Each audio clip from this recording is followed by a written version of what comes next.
Blessed are those who are persecuted for righteousness' sake, for theirs is the kingdom of heaven. Blessed are you when others revile you and persecute you and utter all kinds of evil against you falsely on my account. Rejoice and be glad, for your reward is great in heaven. For so they persecuted the prophets who were before you. Welcome to the Dominion Podcast, episode 41. I am your host, Jeremy Boyd. And I'm Alex. And we got a couple guests in studio with us tonight. Why don't you guys introduce yourselves? Let us know a little bit about yourselves. I'm Jacob, member of Hill City Baptist Church. Member? Just a member? Yeah, Jacob is one of our, he's our only intern right now. Yeah. He's working full time, so it's kind of, he's doing other things too. He's doing yeoman's work. Yeah, he runs our student ministry, Nice. and he preaches, and he writes off pretty much weekly for us as well. So Nice. You guys have a blog that we have every week a newsletter goes out. Okay. Yeah.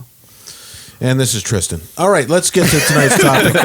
I'm just kidding. I'm good with that. This is the Tristan Inglis of the Upper 40 Studio, of course, who prepared this beautiful room for us. You might notice we got a different camera angle tonight. Yeah. It's because we're all slightly overweight, except for Tristan, and we couldn't fit us all in frame. So I like that you said slightly. It's like, I'll settle for that. I'm not morbidly obese. Although the way I eat, sometimes you think I was trying to be. But It's good to have you boys. It is good to have everybody here. Mm-hmm. And what is the reason you guys are here? I mean, you guys have had some excitement over the last week and a bit, I suppose. So yeah, well, we are all now hardened criminals. That's right. If you notice our teardrop tattoos. This is for my homies got sent up the river. No, we thought we would. We all were up in Ottawa this weekend, and was that your first time there, guys? For the protest? Did you go any other day? That was my second. Yes, you went up with your boss. Yeah, That was my third. Yeah. Your third time. Yeah, a couple of friends of mine and myself actually joined the convoy when it rolled into Ottawa the first week. Yeah. So we thought what we would do is recap this. There's a lot of misinformation going around. I mean, I hate that term because every time it's used, it basically means it's true. Whenever you hear someone say it's misinformation, you should think that there's a 70% chance what that person said was true. Yeah. I've got a new method for discerning the truth in the news. If one of the major outlets says it, it's usually the opposite. Yeah, polar opposite. Polar opposite. Mm-hmm. Maybe not factually, but the narrative is opposite to what they're pushing. Yeah.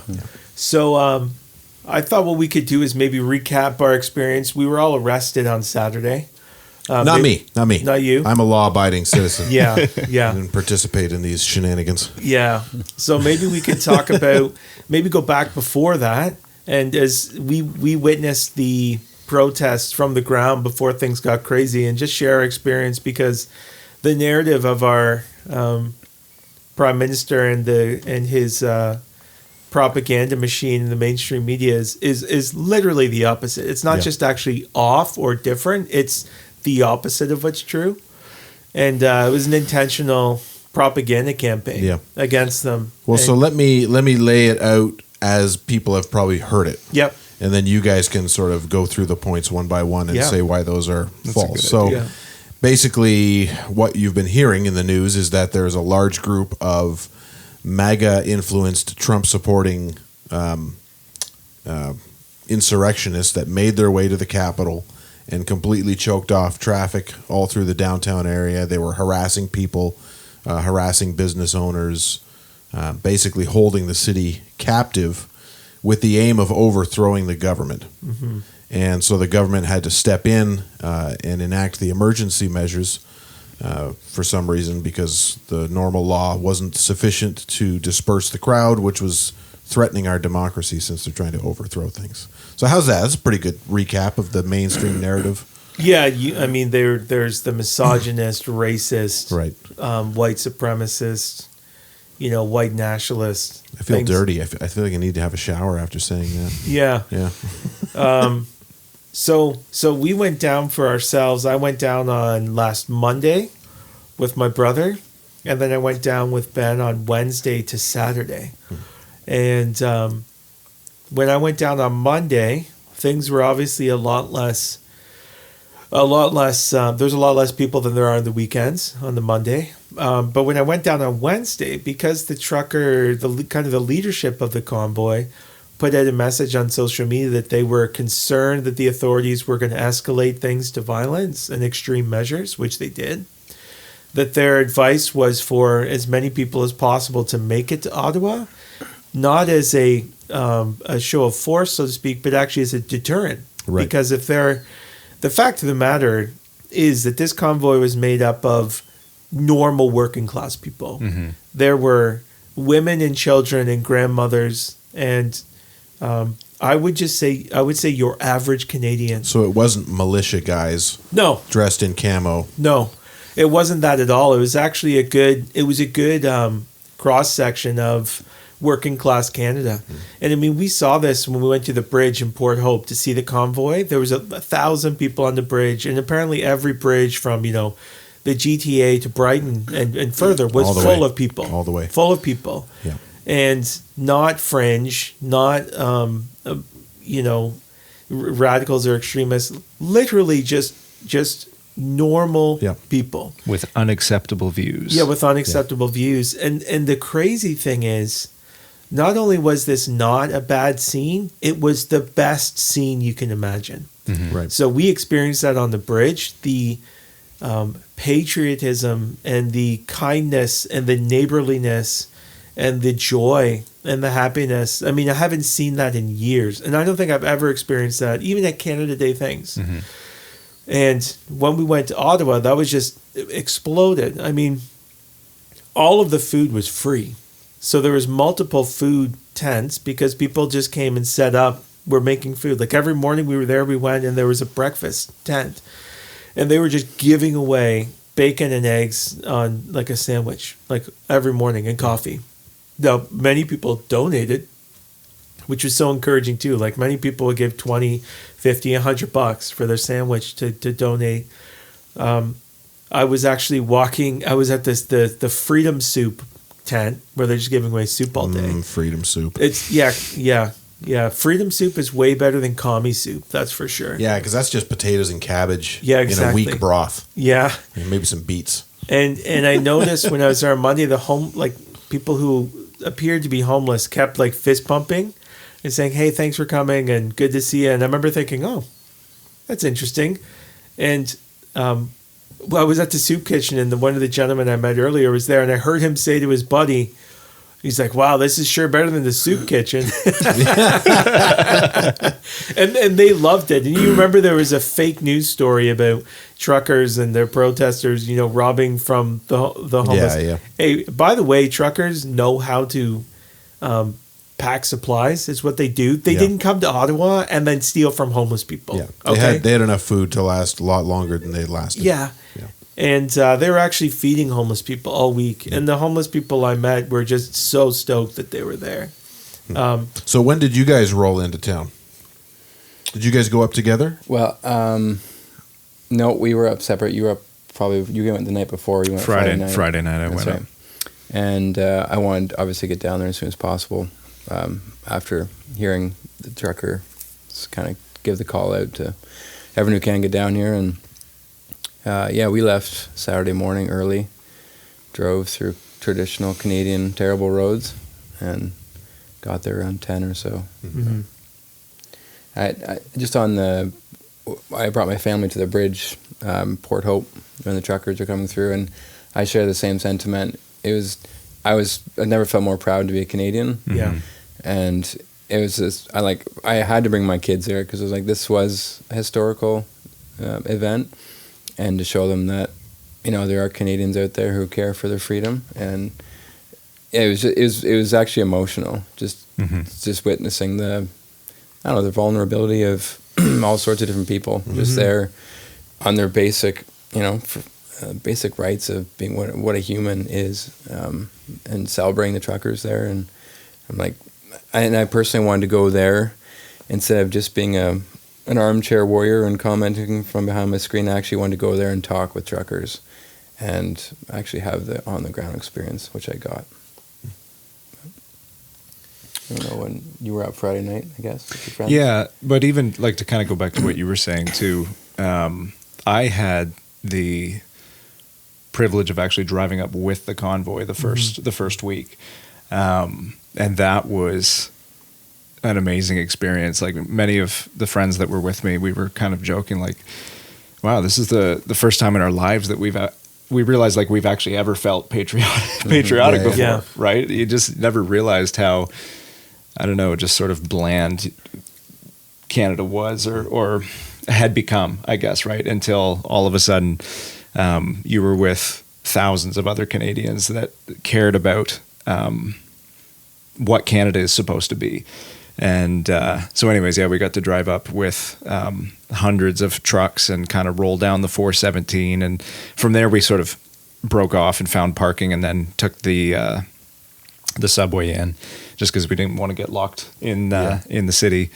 But yeah, like we came out onto the street, and all your classic Canadian stereotypes were just amplified. Like, there were literally, guys walking around with mustaches and doubles, waving hockey stick Canada flags. Like, it's just the best thing. I saw a guy with the Turd Ferguson cowboy hat on. The Norm Macdonald giant cowboy hat. Yeah.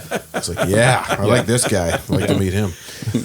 And my general takeaway from that first weekend was just a sense of joy and camaraderie. These were people who, obviously, over the last 2 years have been suffering to various degrees under all the different mandates and lockdowns, and but all of that was different, because now people were laughing and looking each other in the face, seeing each other face to face. There was singing, there was prayer, there was celebration. It was a beautiful, beautiful time. And the second time I went, it was the same thing. And then even this past weekend, in light of everything that happened, I was impressed that it still managed to maintain that kind of atmosphere to a large degree. Wow. Yeah, it was incredible. I mean, I tell people it's basically like a farmer's market, but not for elitists. Farmer's market now, it's way more expensive than normal supermarkets. So really, it's yuppies who show up to farmers markets. I mean, it's not what it used to be. If you want tiny purple potatoes, go to the farmer's market. Yeah, it's not what it was when I was a kid, when it's like it's cheaper things direct from the farm. It's like more expensive things.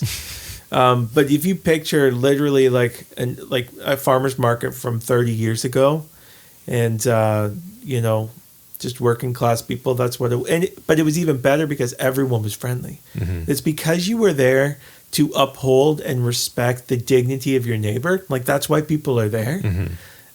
They actually did that for you. Like, these people are the ones who are willing to sacrifice and to bear the cost for other people. That's why they were there. And they would say, even to the police, they'd say, we're doing this for you, right? Like, we're here for your freedoms. And even if there are many signs that it said something to the effect of, even if you disagree with us, we're doing this for you. And that just shone through the whole time. And on top of that, there was a large portion of Christians. I mean, tons of trucks had scripture on them. Yeah, I saw some of those. Oh yeah, and huge, this whole side of the back of the transport just covered in these messages. And they would there was a main stage where they would have like a rotation of speakers. So many speakers were Christians, from various stripes. But the gospel, you could hear the gospel 5, 6, 7, 8, 10 times a day from the main stage. And there was, we were up on Parliament Hill, and there was a hymn sing going on, Mighty Fortress, I think Abide With Me, and the Doxology, and like solid hymns, and tons of people praying for people, and people doing street evangelism. And the encouraging thing is a tolerance and respect from people who aren't Christians. So it wasn't like the Christian gets up to speak and people are like, good grief. Like, it's just everyone would sit respectfully and listen. This person gets to share their view and this person gets to share. It was like true tolerance. And I felt totally safe. I would 100% have brought my small children to that and wish I did, before things got crazy for them to see. It was the safest place you could be in Ottawa, for sure. Like definitely safer than Canada's Wonderland. Oh yeah, yeah, for sure. Definitely safer than Canada's Wonderland. How about Disneyland? I haven't been. Can't say. The first week that I was there, actually, I got to hear two of the truckers get up to speak. And this is, first day that everybody's kind of down there. And they were urging Canadians to go back to church. And if you're a Christian here, get your churches open. And one of them explicitly said, because Jesus Christ is our only way out of this. And then as well, from the main stage, it was all the things that the media was accusing them of, I heard publicly denounced by the organizers and people making speeches. It was like they were constantly reminding and urging people to stay peaceful, to stay respectful. It was nothing like what the media was saying that it was. If you're like me, that is really discouraging. Mm-hmm. That the narrative that most people believe is so radically different than what's actually happening on the ground and what's actually happening in people's minds and hearts. Yeah, that's one of the things that's the hardest for me to get around. Just the outright, blatant, knowing lies. Like there's no way that Trudeau and his cabinet believe what they're saying. They know the truth. Well, and the media, they were there. The media were there. They know it's not true. They're just willing to tell an absolute lie to get what they want. Well, and it's not any lie. It's bearing false witness. It's with malicious intent. Right. Because it's one thing to say, oh, there's no protest happening or something. It's nothing to say everyone over there is a morally reprehensible person. It's an occupation that is that clearly was intended to be able to justify any kind of oppression done against them. Like, can you believe a First Nations woman, an elderly First Nations woman, was trampled by white people on horses? Yeah. In our nation's capital. And it's like, that's not the biggest thing ever. Can you imagine? If she had been holding an orange flag, it would be a completely different story. Can you imagine if she was carrying an orange flag and it was a conservative government and they did that? It would be like immediate resignation of the prime minister, firing of the police chief. Rightfully so. And rightfully so, kind of thing. So anyways, the propaganda. So we just want to say it was an amazing atmosphere. It was full of kindness and respect and love and unity and the kind of country you would hope you could be a part of. It was like, oh, this is why people leave every corner of the earth to come here, was for this. And I've never even experienced that in my life. You know, I've heard that's what we're about, but we're really not. But for those 3 weeks, it's like the best of Canada.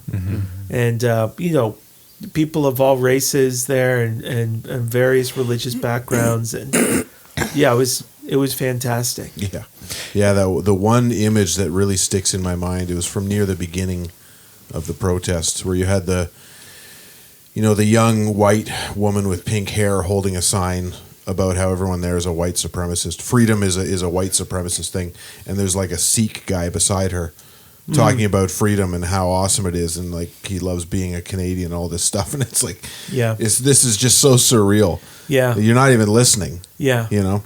Well, it's the danger. We've talked about the danger of ideology, right? What the Bible calls folly. Like, you actually can't think in other paradigms. So when you say like all truckers are racist, you truly believe that. And you go, and no matter what your eyes witness, you can't actually comprehend that. You just suppress the truth.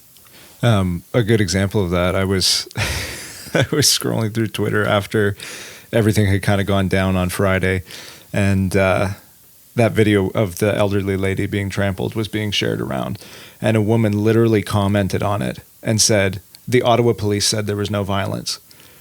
And she was like, she was defending it, and someone just responded to her and was like, how do you believe that over your own eyeballs? Like, the video is 100%. Right there, but you're so blinded by your ideology that you actually are just like, but the police said there was no violence. Well, Jesus talked about this. Even if someone were to rise from the dead. That's right. Yeah. Right? It's like, the problem is not that you need more evidence. The problem is what you do with the evidence. And in our own sin, we protect our ideas. We protect our righteousness. We demonize others. We keep the narrative that puts us at the top, that puts people on the bottom, this type of thing. It's amazing, to the point where, my brother-in-law had the same experience. He sent people videos and they're like, well, what's the source? It's like, Like, do you see the video? Yeah. Like, you know what I mean? It doesn't matter. Yeah. Reminds me of that that section in Jeremiah after or during the exile, as they're being exiled. Yeah. And a lot of the nobles in Israel were going back to Egypt. Rather than listen, Jeremiah said, "Listen, just go to Babylon, right? Go with them, and you'll have your lives as a prize of war, right?" And they said, "No, we're going to go to Egypt because we don't believe that this is going to end up in a full thing." And they're seeing it happen in front of their eyes, but they just won't believe it. And so they go to Egypt, and they continue sacrificing to their idols, specifically to the Queen of Heaven. I'm not sure which goddess that was. And Jeremiah says to them, like, "Hey guys, we're here because of your idolatry. That's the reason God is spewing us out of the land." And they said, "Well, when we were in Jerusalem, we would sacrifice to the Queen of Heaven and everything was good. And then now we're supposed to sacrifice to Yahweh when we're out here? Like, things were good for us back in Jerusalem." And it's like, yeah, God was just being patient with you. You were still being an idolater, you know. But it's that lack of being able to see, even in the midst of their judgment, completely unable to see why they were being judged. Yeah. Yeah. Yeah. So just to wrap up that part of the conversation, it was an amazing experience. It was a peaceful protest, 100% peaceful, a conscious effort, no matter what was said about them, to respond with lies, with love and tolerance. And it wasn't a blockade. This is the other thing. I went down there thinking, and I mean, when they rolled in, I was hoping they would block up the whole city. Like, this is cool. It wasn't a blockade. Yeah. You could get emergency vehicles down. There was lanes open. Cops were driving by, even on Wellington. It's more blockaded now than it was then. When I was down there, a woman drove by in her car and yelled at me to put a mask on.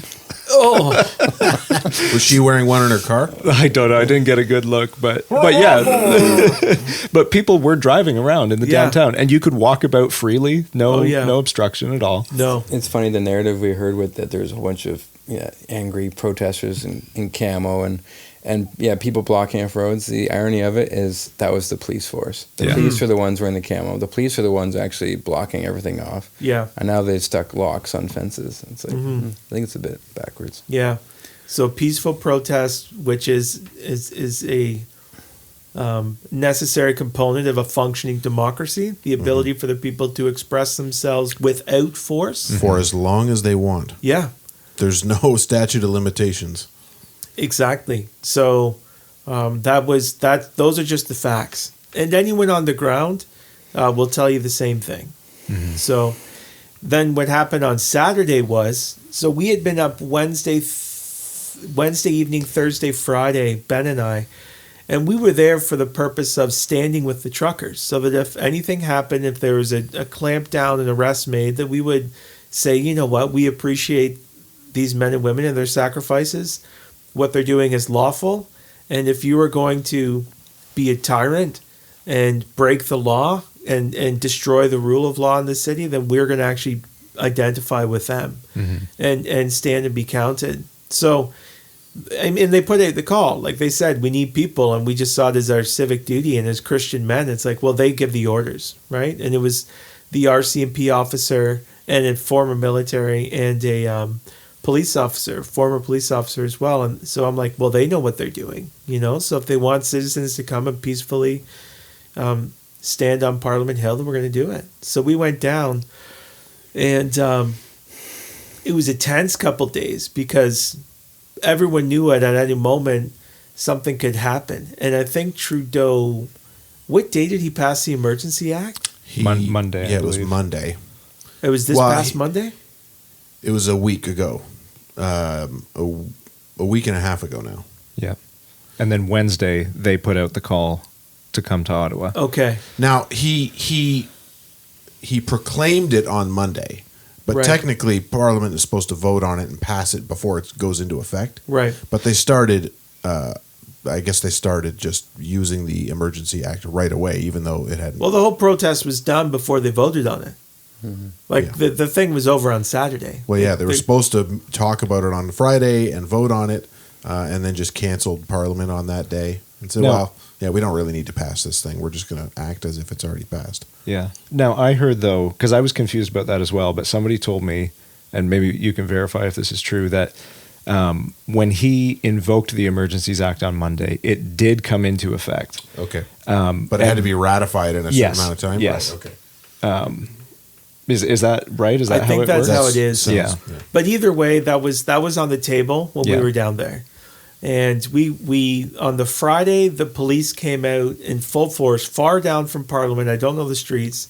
We're talking about like hundreds of meters away from Parliament Hill, the center of the protest. And they formed a line, and there were, police officers in normal clothes, but there was also, it looked like RCMP SWAT or something. Like they had assault rifles. The guys with the dark green? Not those. They had dark green, but they weren't the riot police dark green. Those people were from Quebec. Okay. And they came on the Saturday. So these were, I'm assuming, Ontario police officers, and they had the cavalry there, the horses. Snipers on the rooftops as well. Yeah, people on the rooftop. So it was a big show of force, and it wasn't clear what was going to happen. So we made our way down when they came out, and I didn't know what was going to happen. When we first formed up, the protesters first kind of wandered down to see what was going on. They formed two lines of police and the protesters. And the protesters just stood there. And we're basically saying, like, why are you doing this? Like, this is a peaceful protest. Like, we're allowed to be here. Shame on you. Why are you doing this type of thing? And at one point, the police said, move. Like, they yell move and like, march forward. And the whole line of protesters just moved back initially. And the irony is they probably that day could have literally marched all the way up to Parliament Hill and just said move, and people would have yelled stuff at them like, what are you doing and why are you doing this? But would have complied because, again, no one was violent. As the police chief said, no officers were hurt in this, despite the extreme measures they were taking, despite the fact that for not even just a week, like before they even came, we're castigating them as the most morally reprehensible people and demonizing them despite all of these things. Not even listening to them, not even having the courtesy to come out, which under normal circumstances would understandably build up resentment and frustration. Everyone was very understanding and showed extreme self-control given the circumstances. It was actually shocking. Anyways, it was a tense day and they kind of moved forward slowly. And that was the day that the elderly lady with her walker was trampled by the horses. And you can watch the video, and I saw her. So 100%, this lady had a walker, and you could tell from the pictures. And like clear. 100 different videos. This is why when the police chief came out and said it was misinformation. They said it was photoshopped in By the protesters. Yeah. It's like, bud, do you know that everyone there had a cell phone and they were filming for like 6 hours before this event? Like, everyone saw this lady on 100 different videos for hours. And it was such a bold-faced, malicious lie. And anyways, I didn't know that she got run over. So when I'm doing my live streams on Facebook, I did some Facebook Lives. I'm telling everyone, it's generally peaceful because up at the main stage, it's just party central like it always is.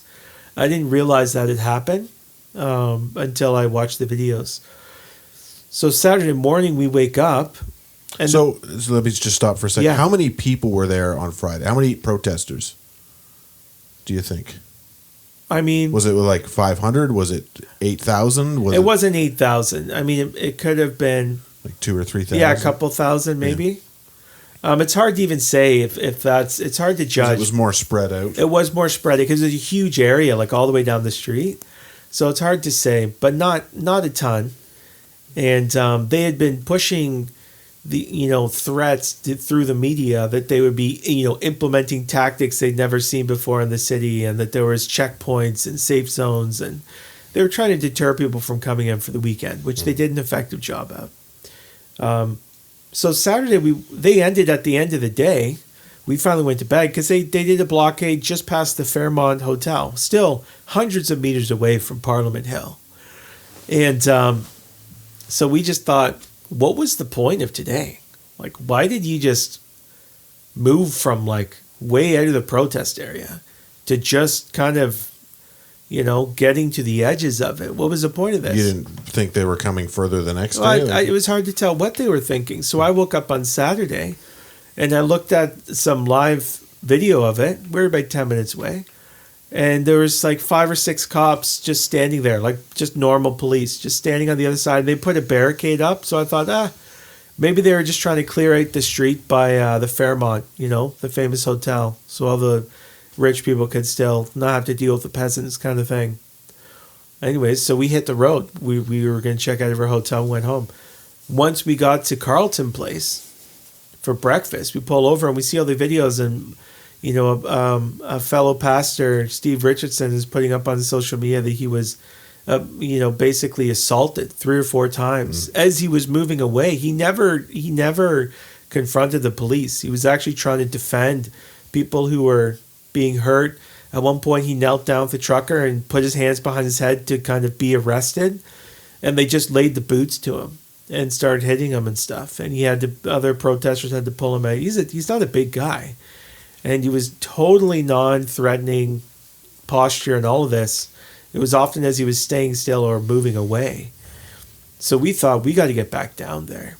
So Ben and I just turned around and went back and managed to get through a blockade. The officer was facing the other way and ran downtown. So you just ran through a checkpoint? Well, kind of. Like, they didn't try and stop us because he was just busy. You killed like 15 cops, didn't you? Yeah. And it honestly felt like a little Black Ops mission trying to get in there on Saturday. So Jacob was with another guy, Jeremy, a brother in the Lord up in Ottawa, and Tristan was with Justin and Calvin. And so there's 3 groups, Ben and I, Jacob and Jeremy. Jeremy got arrested in the morning just for standing in the wrong place. And maybe I'll pass it over to you to share your experience now. Yeah, so we had decided like earlier in the week, we couldn't get there Wednesday night like Alex and Ben did, but we knew, okay, we're going to go as soon as we can and stand with the protesters. So we went up Friday night. Saturday morning, Jeremy and I, my friend, were looking for a way in. We tried initially to go in kind of the back way in behind Parliament. There's actually like, it's pretty awesome. There's like 100, 150 other protesters that were literally walking across the frozen like river there to get in behind from in behind. Including elderly like Polish ladies. Yes. Yeah. With more courage than most Christian men this year. Yeah. Absolutely. So anyways, Jeremy knew like there was a path there and then some stairs that went up to the street. So we were just going to walk up the stairs and go over and join the protests. And we get there and we find construction workers reinforcing fencing, like big, tall fencing, blocking people out. And so Jeremy just started talking to them. He was like, well, why are you guys doing this? Have you thought about what you guys are participating in? Like he was just kind of challenging them. Like, have you actually put any thought or consideration into what you're doing right now? And then a cop saw him talking and came over and just started yelling at him to leave. Just leave now, get out of here. And Jeremy turned and just started asking the police officer, well, what am I doing? Like I'm just standing on a stairwell. I live in Ottawa. And the officer was just not having any of it. He kept saying, leave now or you will be arrested. Leave now or you will be arrested. And Jeremy just was innocently asking why. And so anyways, it was kind of gross the way the officer responded. Like he wasn't, calmly dealing with the situation in any way. He was just ticked off that somebody he wasn't in the right. If you're in the right, you don't have to get aggravated. Exactly. You got the high ground, right? It was very reflexive. It was very angry. And so anyways, he just pulled the fencing apart and ran down, and 3 other cops came with him and just grabbed Jeremy and put him in handcuffs. The whole thing was like, it was like a 10-second interaction. It was wild how fast it happened. Just for standing on a stairway. But they didn't arrest you.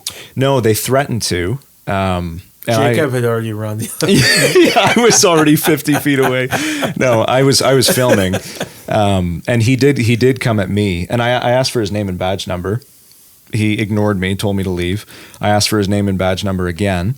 which you're supposed to give as an officer. Yep. You have to identify yourself. But it's an emergency, so they don't have to do anything. Yeah. And so anyways, he then came at me, and I had already resigned myself to the fact that I'm probably getting arrested today, and I was fine with that, but our wives were 15 feet away watching the whole thing happen, and I figured that one of us should probably stay and help get everything figured out. Yeah.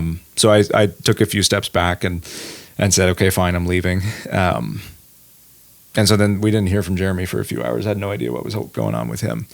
So that was kind of our first, experience trying to get down there. So meanwhile, Tristan and Calvin and Justin are at the protest, and the police have made their way all up Wellington, Parliament Hill, cleared it out, and they're coming down the hill.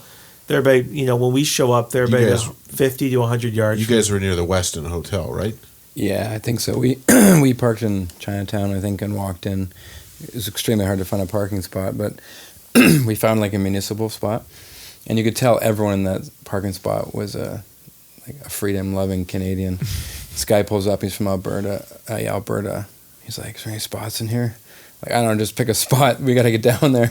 So we, your brother had a huge Canadian flag on a big broom pole. I'm like, man, you got to leave that because we're not going to be able to get in if we start swinging that thing around. So isn't it funny how the Canadian flag is actually like they treat it as if you're carrying a swastika? Yeah, Mm-hmm. It's like, oh, look at that guy. That guy's got that's a bad man. Yeah. In it's their like, mind, it's our flag. In their mind, it represents something just as evil.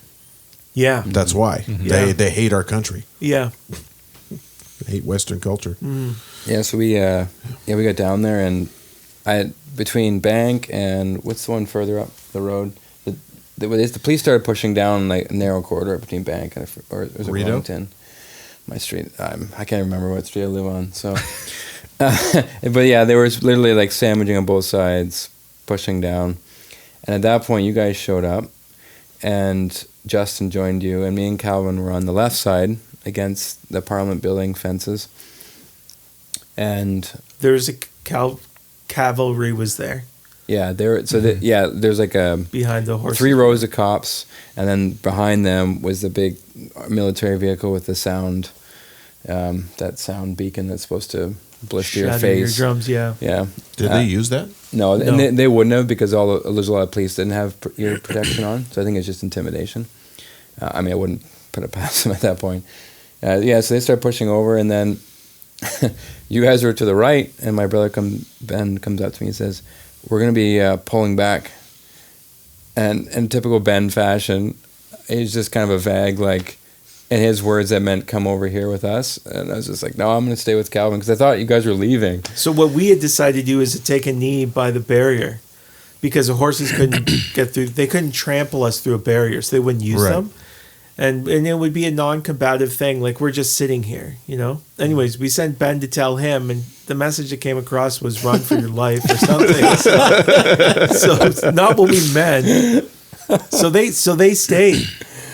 Yeah, we stayed. Me and Calvin were doing our best to tell them a bit about Jesus and That's great. whether or not got through. But yeah, and then they kept pushing faster and harder. And then, well, from my perspective, we went to go find you guys, and I couldn't find you. And I'm like, I didn't even think that the fact you were arrested didn't even cross my mind. I was like, oh, they went back, so maybe they went down the road or something. So I was calling, and I was like, this is weird. Oh, well, I guess we'll stay here. And at that point, they had reached the barrier where you guys were, and I hadn't known it, and already been arrested at that point. And then Calvin gets a text like, hey, they've been arrested. I was like, what? My first instinct was, without us? Like, why didn't they tell us? Which I was thankful for because I was like, You were trying to run in at that I point. was desperately looking for a way in at this point. And I'd been in contact with you, and you had kind of told me there was supposedly this way through Chinatown. So I had driven over and gotten dropped off, and then was trying to sort of make my way through these police checkpoints to get to where they were. And eventually I did get there, and I was thankful that Tristan and Calvin were still standing. And from, maybe you tell your... Well, so we took a knee, and they had been pepper spraying people, and we had seen people treated very roughly, and we had known from the day before that women were trampled by the horses, people were beaten, like we'd seen that. So we were fully expecting that we were at least going to get pepper sprayed. And I just told the guys, cover your heads, protect your heads and keep your head down kind of thing. They have these little speakers and they're like, your protest could be more effective if you leave and go to the other side of the barrier. And it's just like, no, the whole principle is that I'm allowed to be here, that this is peaceful. We're allowed to be here. So we just stayed put.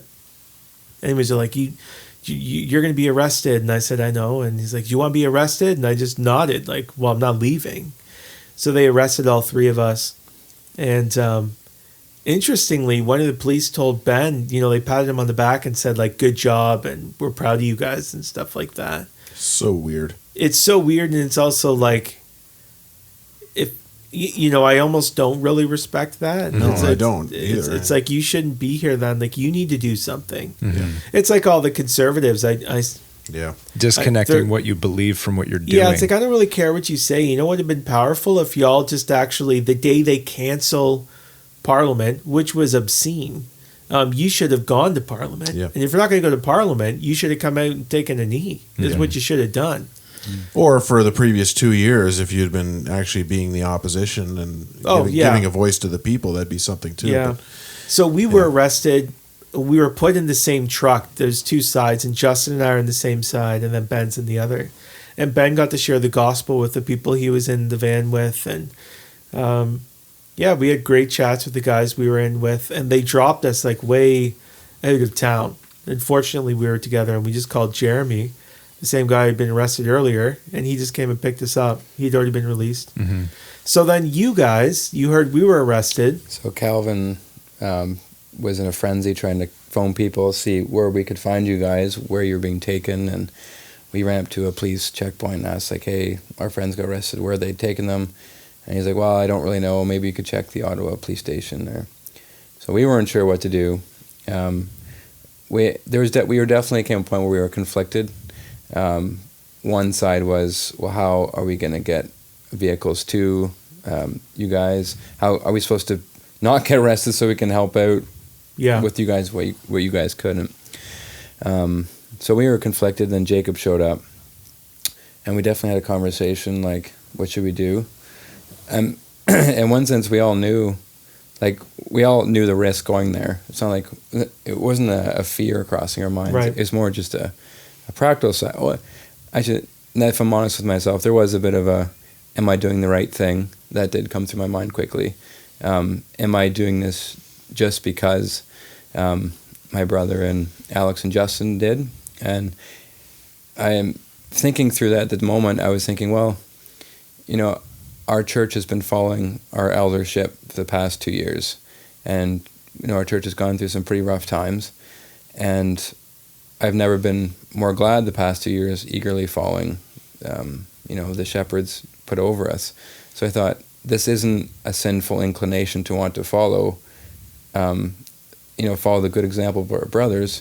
And also we are just, this has, in my mind, was the climax of the past 2 years. And, it was the right place to be, and I wouldn't have been anywhere else. Mm-hmm. Mm-hmm. So we prayed about it in the middle of the street. We're like, well, committed to the Lord. And Jacob, I think you asked me, how are we going to go down? And you said we should sing A Mighty Fortress is Our God. And I was like, I think it made me get to verse 2, and then I'd start stumbling. So I said, do Amazing Grace. That didn't quite pan out. As long as you get let goods and kindred go. Yeah. So we walked to the front, and we were definitely worried about getting trampled as they were starting to get ready to push again. Because there's that initial frenzy of like when they started to push, people push in, push out. So we thought, well, maybe after they do their first push, people back up, then we'll move to the front lines, take a knee, and go that way. That's kind of what we did, except before the push, I guess I just started talking to the officers in front of me.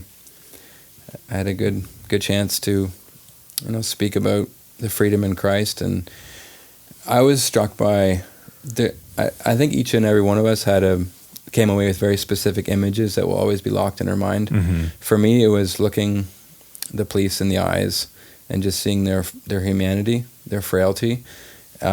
And I told them, you guys have a uniform on. This is the only thing that's different between me and you. Your life is a vapor, and you are going to be accountable for your actions today, as am I. And looking back, I'm just very thankful. You know, I didn't feel any fear in doing that, like looking them in the eye. And that's not even remotely a bit of a boasting. It was all of the Lord who just gave us the confidence. I feel like after we prayed, it was just like, this is the right thing to do. Yeah. And what happened after that? Well, it was, one of the things that actually stuck with me about that was, as you were speaking to the officers, one of them actually did talk to you and say, I think he said, "Thank you for ministering to us," which I was initially impressed by, but then he said, "But I'm not here to talk about religion and philosophy. That's right. I have a job to do," or something like that. Yeah. I will crush you. Yeah. He was very angry. Like, Yes. He's like, same thing. You can protest over there. Yeah. At that point, I said, you missed the point. Yeah. And I just thought it was interesting, though, that, you know, he said, "I'm not here to talk about religion and philosophy," when his religion and philosophy is the reason that he was there. That's right. Right. It's like, you can't separate those things and talk about them as if they belong in a separate category that has nothing to do with your actions. It's like, you are taking the position that you're taking because of what you worship and what you believe about yourself and the world. And so to hear him just sort of dismiss those as if they were insignificant and had no bearing on the situation was frustrating. It was interesting seeing some cops nod. In my mind, there's three different kind of cops there. There's a cop who's there because he has a bone to chew, and he's more than happy to throw people in cop cars. There's the police there who is doing what he's been told, and he's believed that lie that he has no choice. And then there's the third who legitimately believes that he is just clearing the streets so that things get back to normal. He is, and they're all deceived in their own way. Yeah, and then we kneeled down, took the same approach as they did, and at that point they started screaming at us. Like, they sent out the intimidator. There's this big guy who's just like yelling in my ear, "Move, move," and he's kicking my feet, trying to get me, Kind of shoving you with his baton and stuff. I'm like, it's like, I'm not moving. This is why we came here. And then, yeah, another image that will stick with me is after being thrown to the ground in perfect peace. I didn't find it comical, but it really was. I was looking up the Parliament building, looking at the Canadian flag, being like, well, this is the Canada we're in. It was like, and being a perfect peace with it. And yeah, and then just the being put in a cop car was kind of surreal. Like, yeah. You know, what was your perspective? Well, I had a similar kind of moment. It was after they had they'd put the cuffs on us, walked us to the edge, and then they walked us up Wellington Street right in front of the Parliament buildings. Yeah, same. Before, that's where they did the processing. Yeah, before putting us in the transport vehicles. And, you know, I'd been to Ottawa the last 2 weekends and seen the joy and the happiness of the protest, the peacefulness of the protest. And then to be there again in a radically different situation, being walked in front of these buildings that are supposed to represent the supremacy of God and the rule of law and freedom, but I'm in handcuffs for being on the street. That was a very surreal experience that I will never forget. And yeah, I just had a similar sort of thought as you, that just the Canada that, I don't know, that I once knew is just not here anymore. Then I get to the paddy wagon, is the one guy was calling it, and you open the door and you're sitting in there, and this is a funny thing in my mind, whereas you're like, "Hey brother, welcome," and I'm like, when have the police ever heard, maybe they have, I know, crazy lunatics, but like people happy being thrown in this transport wagon. And you know, we get thrown in there, and I end up meeting this guy I grew up with, who I didn't even know was there. He's a believer. His nephew's in the other transport vehicle with our other friend who is a believer. And you told me, you're like, how many Christians are they going to arrest before they realize that something's up? Yeah. Like, this isn't right. Yeah. So maybe we could talk about why we did that. You know, why did we think it was okay to be arrested? And when I was speaking on Sunday on this, initially I'm like, well, I should explain to my congregation why their pastor is arrested and still is preaching, which on one hand is true, but on the other hand, it's like, actually, I'm in pretty good company. Like, Paul and Peter and John, spent Prophets. it's like they spent time in prison. They spent time at the hands of the authorities, like facing the threats of the rulers of the age. And obviously Jesus was crucified by them. So it was just funny that my impulse is like, obviously I need to justify this. And in a way, I want to tell people what happened.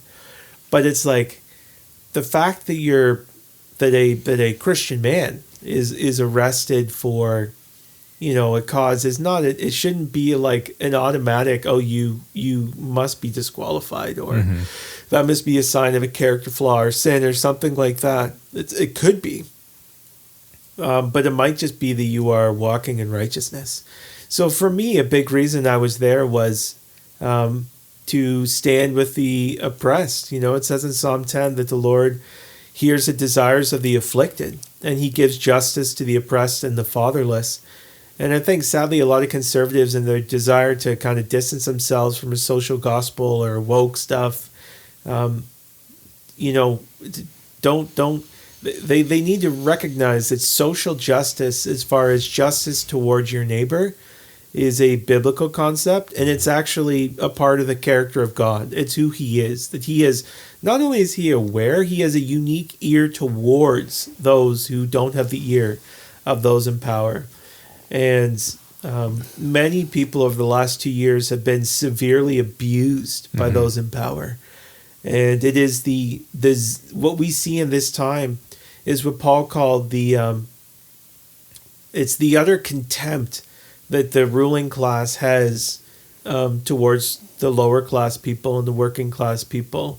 The language you use, not many of you were noble, but you were despised. God shows what is despised in the world. And from the day one, from the politicians to the media, to the academics, to the wealthy people in their condos with their laptops who've kept their jobs the whole time, the Zoom class, COVID has been an entirely different experience for them. They've kept their jobs, probably gotten raised. It's an inconvenience, right? It hasn't been easy. We all do our part. And if that's all this was, there's nothing to talk about. But for a huge portion of people, this has been deadly. People have died years earlier than they ought to have in isolation and long-term care. People were not protected from COVID. People were not offered effective therapies. We've done this political theater where we're masking 2-year-olds. All a mask is at this point, and there's no disputing this, it is an allegiance badge. It's what side are you on? And that's all it is. And people's lives have been ruined economically. These people just have no concern for their neighbors that way. They just, the noise was so traumatic. You know what I mean? And the utter contempt. So we're Christian men, and we ought to reflect our God. And we ought to, when we look at the afflicted, and we look at the oppressed, and we look at those who are wronged and who suffer under the abuse of authority and the setting aside of the rule of law, and the lies, we ought to be siding with them. We ought to be the ones out front. And I preached this on Sunday, but it is such an indictment on the church that some elderly woman in a walker is at the front of that line. That is such a shameful indictment of especially Christian men and especially pastors. And Jesus has nothing but contempt for those people. And there's a day of reckoning coming. So that's the first reason. And the other thing is just on a principle as a pastor. So I was there as a Christian man before anything else. I was just there as a Christian man. And I was also there as a pastor to remind the state that they have limits to their power. And that our charter happens to uphold that. But even if it didn't, it still is true. And that they are subject to the law of God. And they are not a law unto themselves. And I am there to peacefully and respectfully, and even within the bounds of the law, express that to them, And Daniel did the same thing, right? look, I'm here to serve you. I'm a good servant. I'm a faithful citizen. You know that. You've appointed me to the position of authority. But if you ask me to treat you as a god, it's not going to happen. And when you say that you are above the law, you are saying you are a god. And it is the duty of every Christian pastor to remind the state that they are not. Mm-hmm. Caesar is not Lord. Yeah. Jesus is. And with Daniel, what I love about him as well is that he doesn't do that privately either, right? It's like he opens the window. Exactly. He goes and opens the window. He publicly defies the overreach. Mm-hmm. There's nothing in the law of God that required him to open his window. Mm-hmm. Do you know what I mean? Yeah. So. Yeah. Maybe I'll ask this to all you guys here. You said something about social justice, and I know that makes a lot of the hair on the back of their neck stand up because they're expecting something else to come next. But I think one of the reasons we're in the bind we are with this bad social gospel, the false justice that we're getting from the CRT crew and BLM and groups like that, one of the reasons that's made its way into the church is because the church had abandoned that aspect of the gospel. Yes. And we've been promoting like a pietistic, therapeutic gospel for 100 years now or more, and we've abandoned the social sphere in a sense. Yeah. To our shame. And so that's left a gaping need there. And a lot of people rightly see that the church has not done what it's supposed to do. Mm-hmm. I don't know. Do you guys see that? Yeah. And so, of course, you get people come in and say, hey, well, there's this injustice here and you guys are just ignoring it. So now I'm going to address it. Mm-hmm. But then they don't come with the right solutions because they're coming with the world's solutions instead of God's solutions. And when you don't have the real thing, you can a counterfeit looks real. Like the only way you tell a counterfeit is by judging it compared to the real thing. Mm-hmm. And you go, which one of these is true? And when you don't have the scriptures, you're not preaching and teaching on what it means to live a faithful Christian life in relation to your neighbor, in relation to those in authority, in relation to the oppressed, this type of thing. What is my job? If you're not doing that, then the first person to stand up and say, I think we should do this sounds reasonable. Yeah, they put their finger on the problem. I'm going to follow them. Yeah, exactly. So 100%. And then in Canada, the church has adopted the worldliness of Canadians. Is it Peckford? Mm-hmm. Brian Peckford, former premier of Newfoundland and Labrador for 10 years. For 10 years, and the last living drafter of the Canadian Charter of Rights and Freedoms. He said in his interview with Jordan Peterson, he acknowledged that for about 40 years or something, he said, Canadians have checked out of politics for a variety of reasons. It's unsightly. It's kind of irrelevant. Like Canada runs so well that it's like, what does politics has to do with anything? Really, it has everything to do with everything in Canadian society. But Canadians check out. So it's funny that you see Canadian evangelicals coming up with pietistic, quasi-biblical reasons for why Christians should not be political. But all they're doing is reflecting the worldly culture around them. Mm-hmm. They're not at all being a prophetic voice. They're not doing anything. This isn't based on biblical categories. This is pure Canadianism. That's what it is. Yeah. They only react against one type of political engagement as well. Right. They're not reacting against, or they're not reacting as strongly against Christians who are promoting leftist causes. Right. Right. Right. But if you're at all conservative leaning and trying to apply the gospel in that way, well, you're just trying to bring politics into the church. Mm-hmm. Mm-hmm. Mm-hmm. I'm kind of curious before we wrap up here.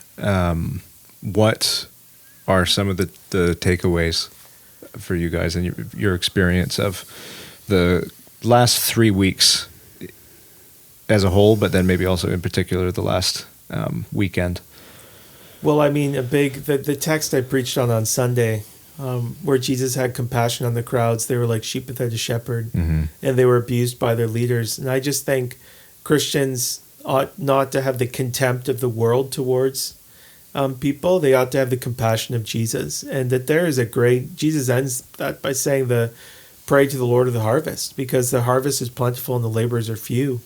And there's a huge harvest. Like there was such a willingness for people to listen. People who are hopeless and powerless will receive the power of Christ. It's the people who think they're powerful, who can't bend their knee. And so that was a big takeaway, that there is a huge field here. The other thing is, over the course of COVID, my fear of man has been dying. When I first got asked to speak publicly, I remember being kind of nervous and feeling that shame, like almost embarrassment, like, really, I'm going to preach the gospel at this non-Christian event? Like, ooh, what if they think I'm an idiot?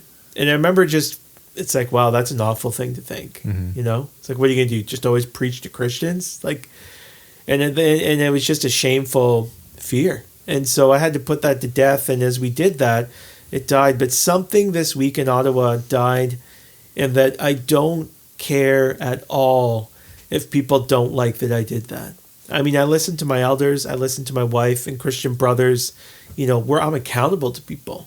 But what I mean is, I do not care for the scoffers. I don't care for my ministry to reflect the accusations of, you know, respond to the accusations of worldly people. I just want it to reflect the Lord Jesus Christ. And real ministry is just messy.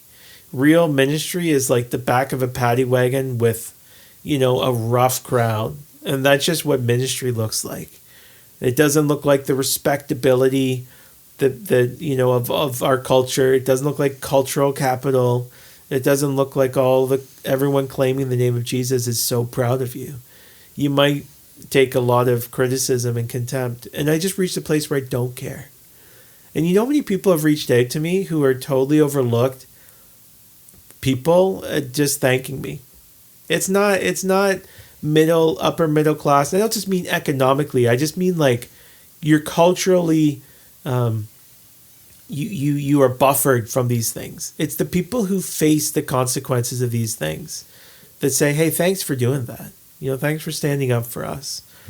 And that's just where the focus of my ministry is going to be, you know, not on making, you know, convincing other people of things. So I really felt that coming home.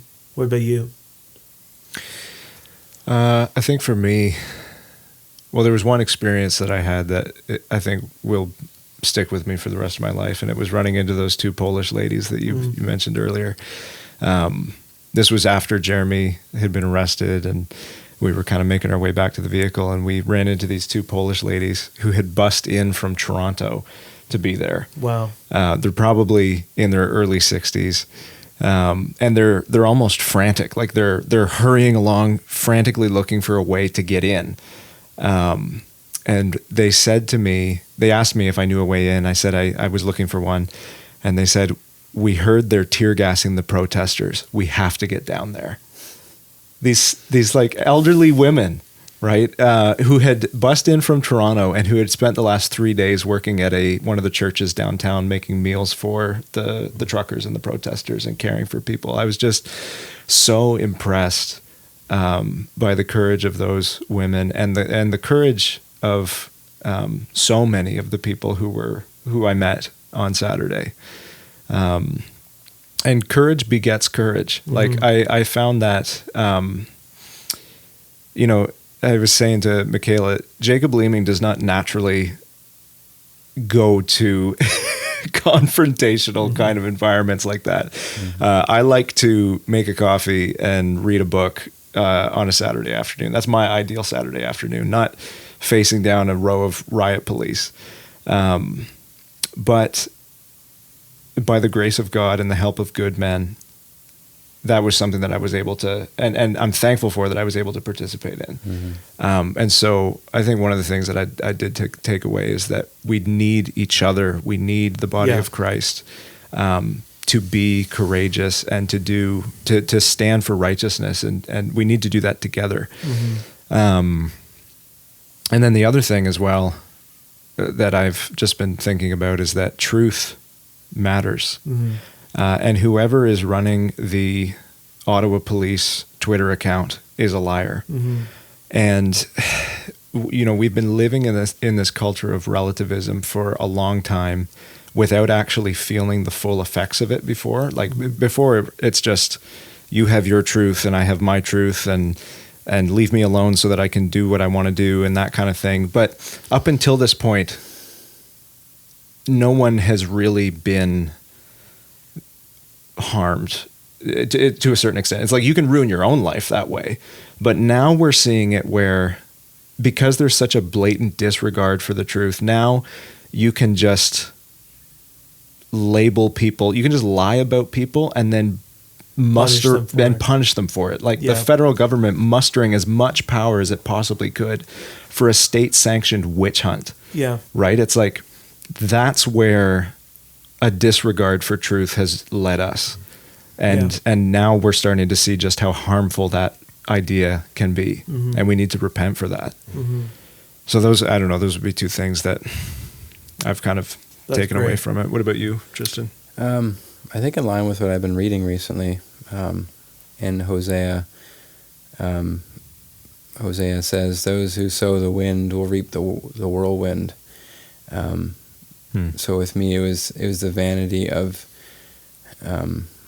these officers who we stared in the face and who are longing for a pension in their 60s and then can live the rest of their 5 years of life in freedom. And I was thinking, what are we sowing that has eternal significance? And then I fell upon, I don't remember where it is in the Psalms, but those who sow basically those who sow the seed of tears, bearing seeds for the harvest, will reap. I'm butchering will reap joy, basically. Mm-hmm. And the idea of bearing seed, to me, is like, it is a burden, and so it's a weight, but it's a weight in as much as you're carrying it in tears. Even as we think of the Lord Jesus in Gethsemane, bearing that weight that I'll never be able to comprehend, and the tears that came down. But what was the harvest of the Lord Jesus Christ's death? The harvest was beyond comprehension of the God-man raising from the dead and bringing new life to the world. And in the same way, we follow our Lord Jesus. We take up our cross, and at times that can feel like a weight. Those seeds in our pack sack is a weight. Mm-hmm. But as we sow them, and as we see the harvest, as you mentioned now, the harvest is plentiful. Mm-hmm. And we've just begun to see. In my lifetime, I've been a Christian for a long time. I would put quotes around that, and I honestly had never seen someone come to Christ in my past, however long I've been a Christian for, and that's sad. In the past 2 years, I've seen more people come to Christ, and I have more brothers now that I've seen come from darkness to light. Mm-hmm. It's glorious to be part of this, and not to be someone who is, and I'm not ever for a moment thinking that I'm any better than those who sit behind a computer screen, but I give God the glory. But I'm so thankful for a church, a small community of believers who have stood together in the past 2 years, who have had some fearful times with police and things that I would not have expected would come. But it was a complete joy to stand with my brothers in Ottawa and face the police. I had no fear because we've just been, the testimony of what God is doing with this harvest is right before our eyes, and I feel really bad for those Christians who think it's safer and wiser to be at home. Mm-hmm. You're missing out on a glorious time. Mm-hmm. So that's... Yeah, amen, brother. Well, thanks to all three of you guys, and to Justin and Calvin, the other guys that went down. It was pretty inspirational seeing and now hearing the story. I hadn't actually heard all these stories before today, so thank you for doing that, and I'm sure there's going to be more opportunity for us to join and to show some courage. So we pray that that happens again, and that there will be more peaceful opportunity for us to do that. So, but for now, we'll see you next time on the Dominion Podcast. What are we talking about next time? You got any idea? No idea. Something really just obscure and obtuse. Yeah. No. And yet enlightening. Actually, you know what? I think we were thinking of doing the topic of liberty and freedom. Yes, that's it. And dealing with that, just because It's not a white supremacist thing. No, freedom's got a bad name all of a sudden for some reason. Turns out people like to be slaves. So Or rulers. or rulers, yeah, they like to be one or the other. Well, from us at the Dominion Podcast, we'll see you next time.